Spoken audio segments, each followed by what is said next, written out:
المحاضرة الخامسة والأخيرة لليوم مع المعمارية صفاء شرفي، محاضرة بعنوان مدن شاملة للنوع الاجتماعي، وجهات نظر النوع الاجتماعي في التخطيط الحضري. تفضلي. Hello everyone, thank you. أنا اسمي صفاء شرفي، مهندسة معمارية, urbanist and gender and diversity consultant. هلا بشتغل كفيلو in a Belgian think tank وكمان project manager officer للUN specifically مع Cities Alliance. I also founded Urban Inclusion. It's a consulting firm specializing in gender and diversity in urban planning. So I work with various stakeholders, including local governments, international organizations, private companies, to design and implement urban planning strategies that are inclusive, equitable, and sustainable. I look forward to our discussion. I hope you will leave this conference feeling inspired and also equipped with the tools to create more inclusive public spaces in your own community. I would like to start with a quote from Hannah Arendt. The city is an organized memory, and in history, women are the forgotten, which highlights a crucial aspect of urban planning that has often been overlooked.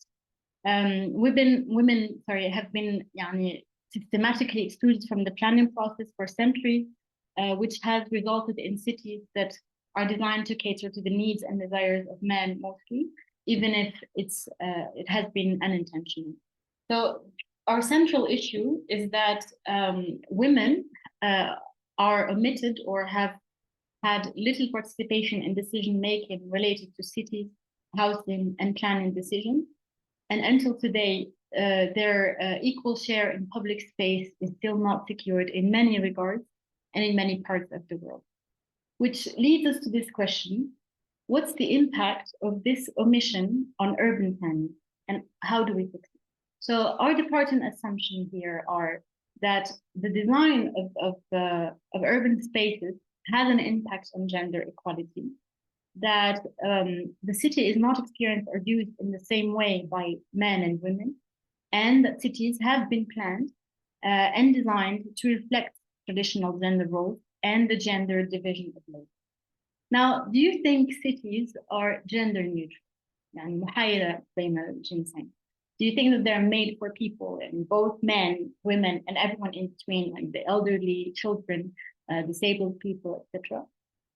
Gender neutral laws and policies, the UN Committee on Economic, Social, and Cultural Rights says this, they may have been unintentionally modeled on male lifestyles, and thus they fail to take into account aspects of women's life experiences which may differ from those of men.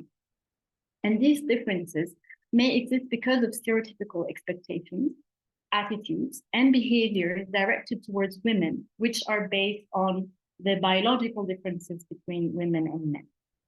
Now, cities play a vital role in shaping people's lives, but historically, urban spaces or cities have been designed and planned with a predominantly able male perspective, which has led to gender-based inequalities and how different groups experience and use public space. So to create cities that are inclusive, that are accessible for all, it's also important to understand how the gendered use of space or how gender shapes people's experiences of urban environments. And that involves like examining how different social identities also intersect with gender to influence patterns of mobility, of housing, of access to public services, of participation in public life. And that's what we call intersectionality. I mean, age, race, class, ability, they all intersect with gender. Now, in the contemporary urban theory, the cities are understood as social, as historical constructs that are perceived in different ways by different people, by different individuals. And the forms of accessibility and the conditions and the quality of life that cities will offer to people are also going to be different according to their gender, according to other socially constructed identity categories. So what I just said now. And as Leslie Kern said, she wrote a famous book called The Feminist City. At the most obvious level, cities have been built, designed, and planned primarily by men. So there is a predominantly male perspective on how the city works or should work. Now, studies showed also that there are distinct differences in how men and women use and experience urban space.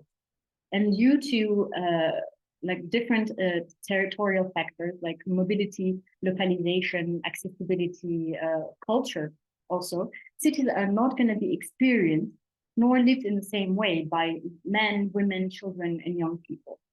And men and women do not or are not able even to use and enjoy public goods in the same way or to the same extent. And we all know why. But the unequal gender relations also manifest themselves in the different scales of the territory. So we have housing, neighborhood, the city, and women's bodies are usually the first territory in dispute. When we talk about reproductive rights, violence, including like harassment or intimate partner violence and lack of adequate health services, etc. For their mobility patterns, for example, as shown in this graph, women are more likely to walk and to use public transport, while men are more likely to drive. So women also tend to be more aware of their surroundings. They may avoid certain areas of the city that they perceive as unsafe. And these differences may be also due to other factors, like including like commuting patterns, the social cultural expectation, the safety concern. So for example, women may be more likely to use public transport because also they have less access to cars. I mean, like we all know that they're more likely to have, they are given responsibilities that might require them to use public transport. They might also see it as a safer option compared to that. Now, women's greater dependence on walking on public transport also results from two major factors. First, gender inequality, both within the household and also at the societal level. They have lower access to private cars, like I said. And also this inequality is likely worse in countries with low levels of vehicle ownership. Most often they also face safety concerns in public spaces, like especially during the commute, fear of harassment, fear of violence in transportation settings. That can be a significant deterrent actually to using public transport. And it does not only restrict their mobility, it also has a profound impact on their overall well-being. Now, to address these challenges, to promote gender equality in urban transport, it's important to focus on improving not only the access to private cars, but also enhancing the safety of public transport systems. We're talking like to policy measures, to awareness campaigns, but also infrastructure development that are aimed at creating more inclusive, more secure public transportation. Now, as we talk deeper or go deeper into the gender-sensitive urban planning, we should also acknowledge the significant role that the division of labor plays in shaping the mobility patterns in the city. It has a really big role actually in how women move in the city. And in most societies, women are still largely responsible for unpaid care work, like childcare, elderly care, the household chores. And as you see in this graph, they have what we call a second shift, actually, of unpaid care work. So they get to work a full-time job, and then they come home to have a whole new set of responsibilities. And this creates a mobility burden that will disproportionately affect women, will limit their access to resources and opportunities, and they will perform multiple tasks. Therefore, they need to travel more often, and that's what we call in the field trip change. And Ines Sanchez de Madariaga, who's actually a famous urbanist, working on the topic in one of my former universities in Madrid, and she wrote a book called The Fair Shared Cities, which I highly recommend, by the way. She calls it the mobility of care, نقل الرعاية. So, I mean, like when you see this graph or this diagram, like what do you see? It's like women are expected or have this like pattern to juggle work family responsibility, to go shopping, to pay the bills, etc. While men, they get to go from A to B, so from home to work, from work to home.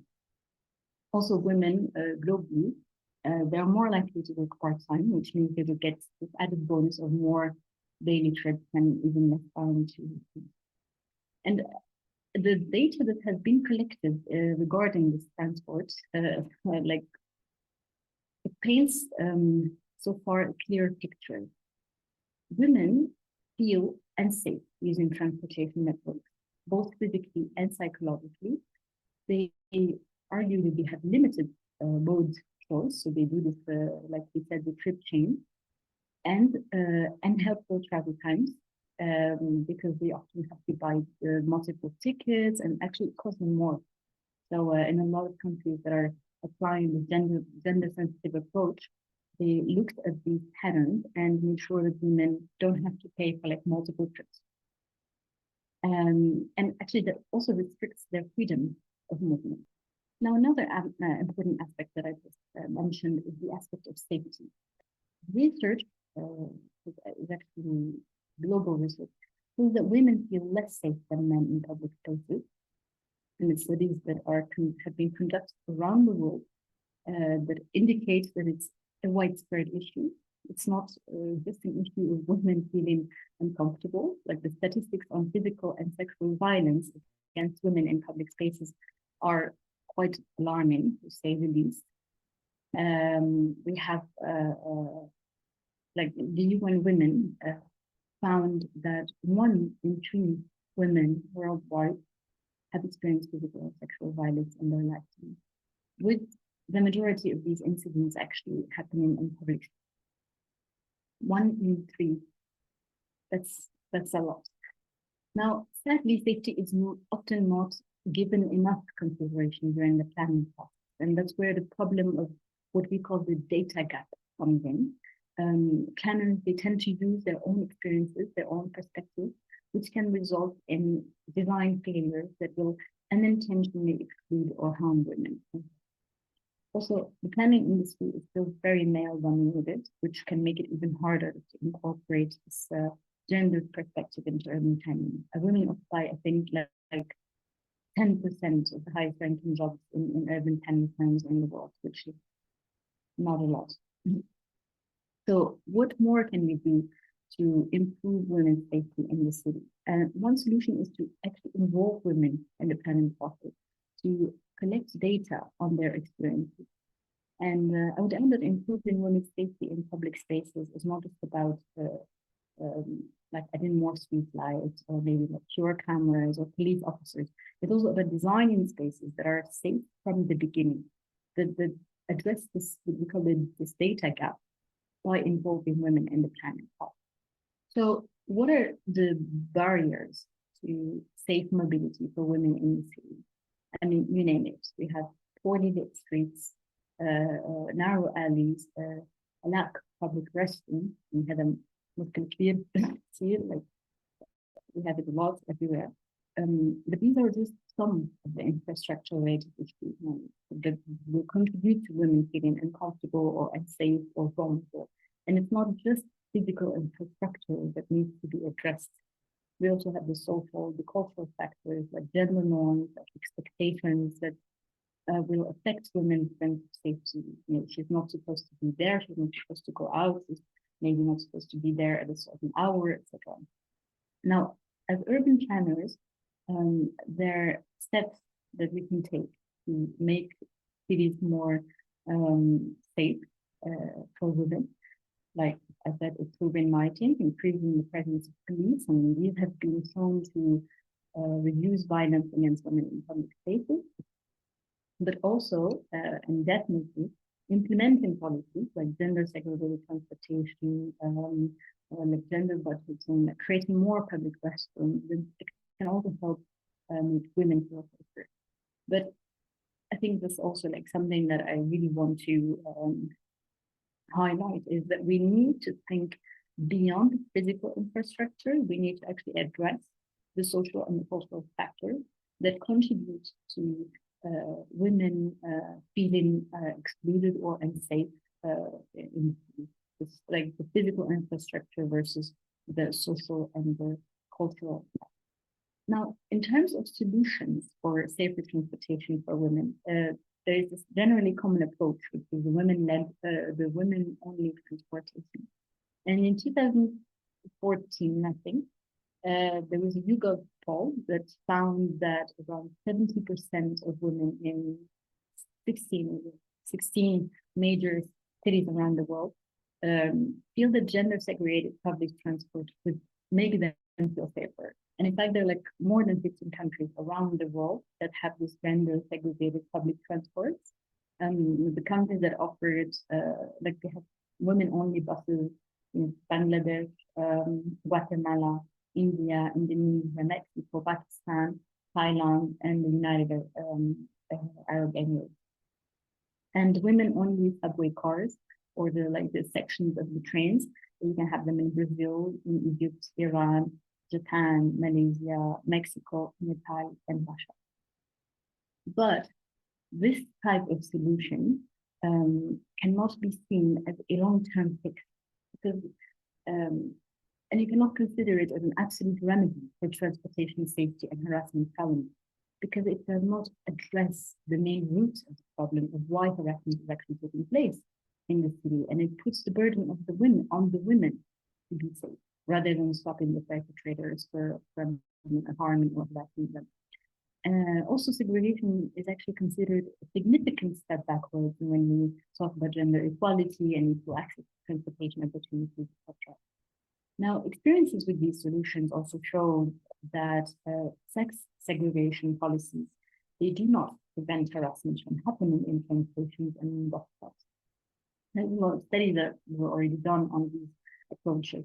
And also not all women are able to use these segregated cabins or buses, which could give the impression that maybe women who travel in mixed modules, they're fair game for suffrage. And ironically also, provided women-only transportation may be considered unsafe, because it might increase the perception of risk for women traveling alone in the women-only cars. Cabins also with several women can also become more appealing targets to the harassed. So once again, I will never repeat it enough, to best understand women's transportation and mobility needs, it's really essential to include them in the decision-making, planning, and implementation process. Now, when we talk about the impacts of gender on access to resources in the context of urban planning, it's essential to recognize also how the gender norm and expectations, they shape how people move to and experience the city.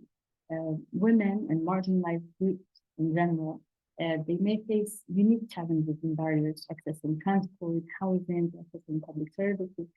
And like we just saw, transportation is a critical area where gender intersects with city planning, because women have different travel patterns, they have different safety concerns than men due to, like we said, social norms, caregiving responsibilities, fear of harassment, fear of violence. But public spaces are also another area where gender-based disparities can be observed. We have women who, or girls who feel excluded, who feel uncomfortable in public spaces because they're not designed with their needs and experiences in mind.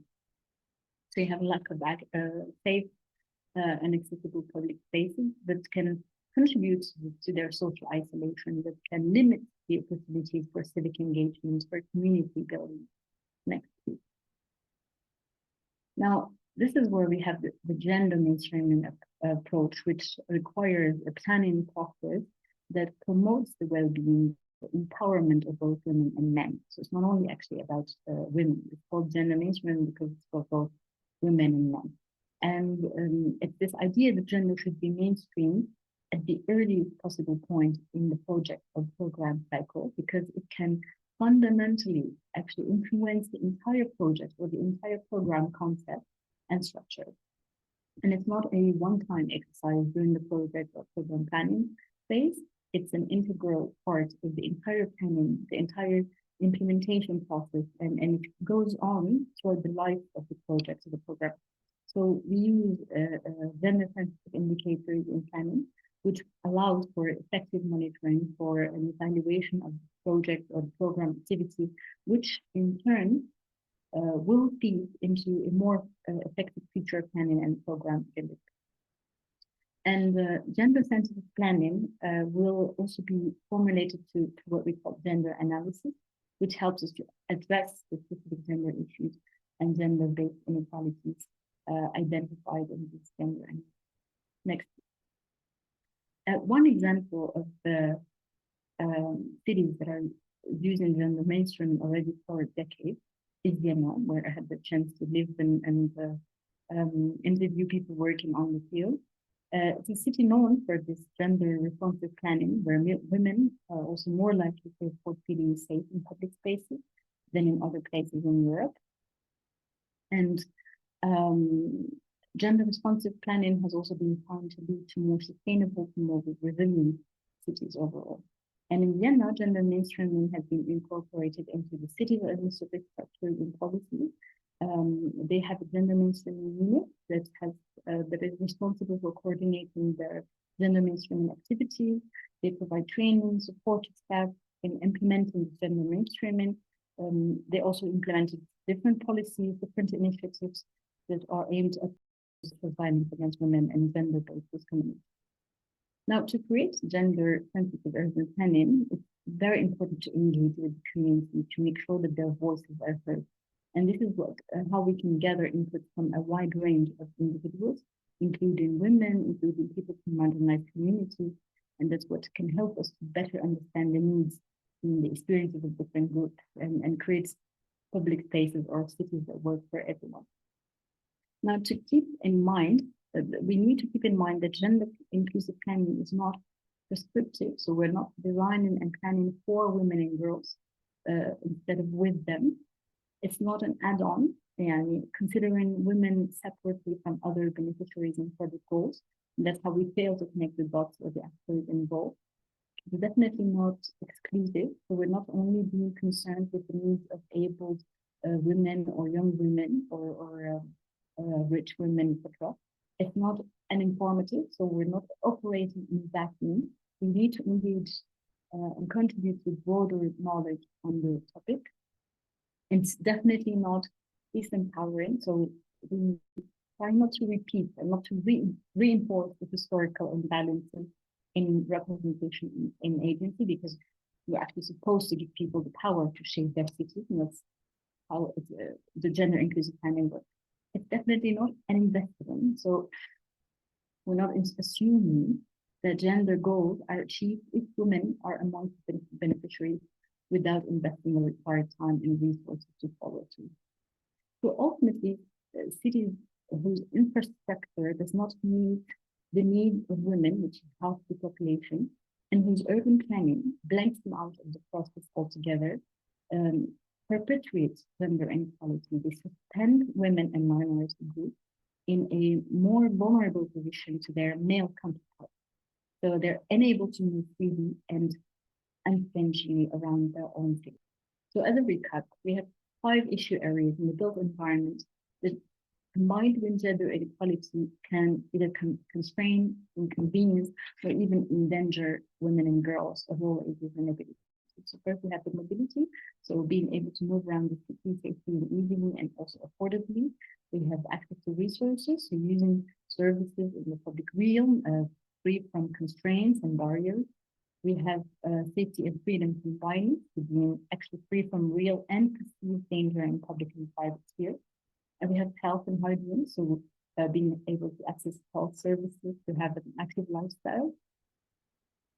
And security of tenure. This is also really important when it comes to gender, accessing and owning land and housing to live and work and build wealth and agency.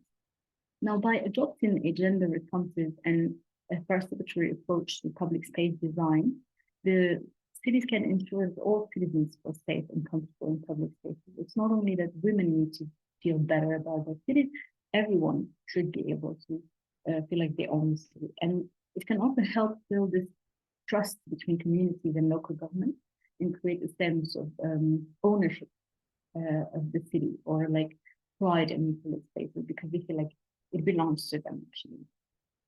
So addressing gender-based disparities in city planning requires a deliberate and intentional approach, and this can involve incorporating gender analysis, like we said, into all the stages of the planning process, so the gender mainstreaming, but also engaging with diverse stakeholders, including women, poor women, children, elderly, make sure that their voices and experiences are reflected in the planning.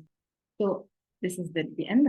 As we conclude this presentation, I also want to leave you with a call to action. So like I said, creating more gender inclusive and intersectional cities is a collective responsibility. And I believe you all have a part to play in this. So if you're an urban planner or designer or an architect, please prioritize the needs and perspectives of women, of marginalized groups in your work. So this could mean adopting a more community-led, more participatory approach to urban planning and design, collecting, analyzing gender disaggregated data to inform your decisions. Most often, that's even if we have data, it's not going to be disaggregated. So that's what we call the data gap. And if you're a community member or maybe an activist in urban design and so on, please advocate for more inclusive, participatory approaches to urban planning and design. Get involved in the decision-making process and make your voice heard. And lastly, if you're a member of the general public, what can I say? Yeah, educate yourself about the importance of creating more gender inclusive and intersectional cities. Educate yourself on the history of the cities and how they're made and how they actually influence different people, and what's the experiences of these different people. But also, yeah, like support community-led initiatives, civil society organizations that advocate for policies that will promote this equity and the social justice vote, and yeah, attend events like this one also, why not? Next please.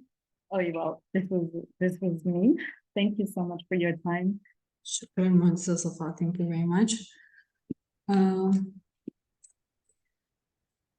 First question, what are the common challenges in implementing gender inclusive cities? Pardon, can you say it again? What are the common challenges in implementing gender inclusive cities? The common challenges, well, I think there's a lot. I think the common challenge, in my opinion, is the women's role that has been often viewed simply as homemaking and caring for children. Like especially in low income or like developing households where women perform reproductive, productive, and community related work. They have this like triple role of women, which is extremely important to recognize because yeah, like we said, it's unpaid work, and it often remains invisible to development policymakers because the standard of living of the community will depend also on the role of the women that women perform. And that's also something to take into account when we make the city, but it hasn't really been like what I like to say, like women have been the absolute losers in development projects, as well as in the undertaking, also like, how do you say, like declared as successful by the government and agencies that implement them. And I think there is an obvious and crucial need for a planning approach that takes into account the very different roles and needs that women and men have, especially when we talk about developing countries. Or, yeah, that's something that we don't take into account, like the well-being of people through programs and planning that has historically provided very little benefit to women and has generally left women more vulnerable, in fact. One more question from Sana Mustafa. Does that answer? What are your practical recommendations in terms of urban design What are your practical recommendations in terms of urban design and architecture to adapt with women need and have more inclusive public spaces?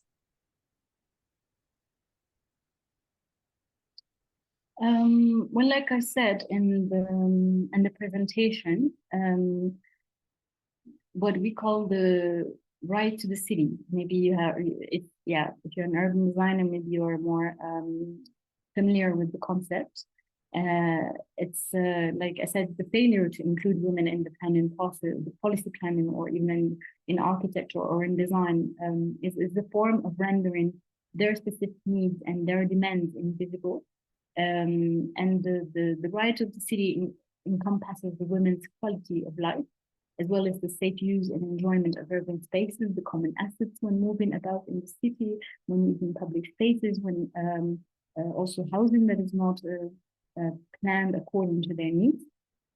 So it includes that the women participate on an equal footing in the designing and the planning, in the building processes of urban habitats of their public spaces, as well as the development of urban infrastructure and services. So demands that are not only made in relation to economic well-being. It's not only about whether they will make money or not, but also to their political participation, to making decisions over their own, like equal access to work, to land, to housing, to transport, to security, to infrastructure. I think women's participation, whether we ask them actually what they need. And I think it's also something that I want to emphasize. It's not, we cannot include everyone in everything. So it's about being considerate. And I think when women's participation can make or can ensure this comprehensive vision of urban planning and architecture that promotes a fairer and more equal access to urban goods. And also, it's not only about architects or urban planners, like regional states, the local government, the key decision makers, they have a key role to play in the promotion of social inclusion and of gender-sensitive territorial planning that can contribute to making advancements in this process. So yeah, when we plan a city or even a public space or housing from a gender equality perspective, it's absolutely crucial to identify and consider all the physical, the cultural, the social barriers that will hinder the full implementation of women's rights, especially like the poorest women or the disabled women or the elderly and those who are responsible for the care of children and the elderly. So. نشكر المهندسة صفاء الشرافي. Thank you very much and looking forward to host you again إن شاء الله. شكرا كثير، شكرا لكم. Thank you so much. يعطيك العافية.